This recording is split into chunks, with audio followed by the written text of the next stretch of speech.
I made a fan game for Stranger Things and it was banned. I poured so much work and love into that game, and Netflix ended the magical journey quite sudden. This is the story of why they banned it and how I ended up making the game in the first place. It's a story about luck, opportunity, betrayal, and passion. Back in 2019, on a very regular, ordinary day, I was just doing some work, trying to solve world hunger. It was spring, lovely, and I got this email. It was a PR agency here in Denmark representing Netflix, and they had seen my Instagram. They wanted me to create fan art for Stranger Things, which is a popular Netflix series. I have a lot of artwork on my Instagram, but not a lot of followers. So at first I thought it was a scam. It turned out to be legit. I thought maybe instead of making fan art, I could make a fan game. Genius! Now, I'm a fan of everything 80s, and Stranger Things is no exception. I was actually born in the 80s, yes, I'm that old. I was pretty excited about the new season and I had a great game idea. The agency thought so as well. My mind started spinning. I would make this amazing game, people would love it, and I would become world famous. I hadn't even started on the game yet though. Stranger Things is about a group of children experiencing the 80s and getting into some dangerous shit. A lot of the first season takes place in Byers' house. If you haven't watched the first season, there'll be some spoilers. You've been warned. It's all about Will, who suddenly disappears into another world called the Upside Down. His friends try to find him, but also stumbles upon this girl called 11, or E, with unbelievable magic powers. She's also really cool because she's almost bald. They set out on a quest to find Will. Wow, I barely remember it now, but just trust me, it's cool.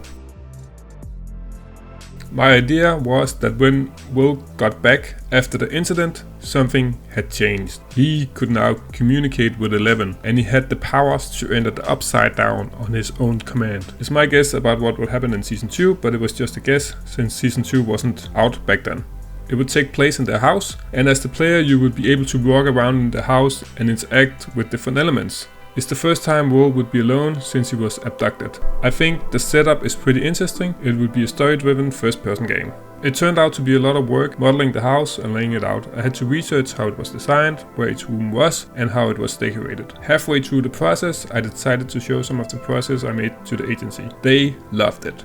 I saw my chance and asked if I could publish it online for free, of course. They asked their Netflix contact, and it didn't seem to be an issue. They asked me if I wanted to showcase the game in Copenhagen and Stockholm at an expo where they would showcase all the artwork. They wanted me to come along to make sure everything was working correctly. It was pretty exciting. At the same time, I shared my process on the Facebook group for indie game developers. I got a lot of positive responses and even got contacted by some voice actors who were interested in voicing the game. Sarah was put on the job. She's a very talented voice actor, and she even found a person to play Will while she took on the role as 11 and Joyce. Nikki, my good friend, helped out with artwork for the dialogue system, and Gui. Things were really starting to come together. Now I just needed to finish the game. I was struggling to get the game done, working day and night. I had a month to do the game in my spare time, and it was way too ambitious. There was so much to do, like sound design, modeling, and the dialogue system. I wanted the player to be able to choose multiple dialogue options and end up with different responses. I also had the whole story in mind. I was getting close to the finish line, the last night before the deadline. I was pulling an all-nighter, and I succeeded in the end. I did it. I'm really proud of the result, given the time frame. I couldn't wait to see what people thought about it and have the fans play it.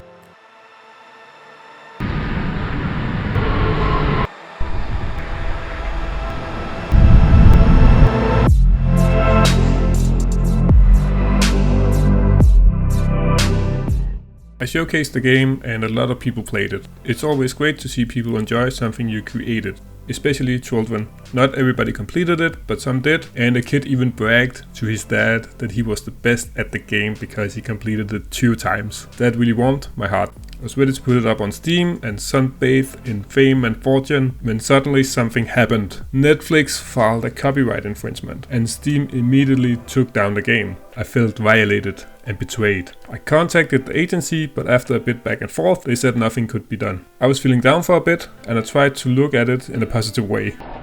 Disappointed! Looking back, it's easy to hate a big corporation. Netflix is a big machine and they needed to protect their property, which in this case is Stranger Things. I understand that they need to curate when something happens to their property. I wanted to release it on Steam since most people would play it there. Normally games on Steam cost money. Maybe they thought I would make big bucks on the game even though it was gonna be free. So in the end, I understand why it had to be taken down, and I don't hold a grudge at all. It's fair. At the end of the day, it's risky to make fan art, since it's not your original idea. I'm still a bit sad that only a small fraction of the fans got to play the game, but I intend to respect Netflix's choice and not publish the game. It will probably never be published, but it was a fun journey and I got to go to Sweden. If you like this video, I might release a playthrough of the game. Do you think it was fair to take it down? Or have you experienced something similar? I would love to know. If you enjoyed this video, I have a bunch of other videos where I show a game I'm working on and talk about different aspects of being creative and game development. You should check out some of them. See you later, gamers!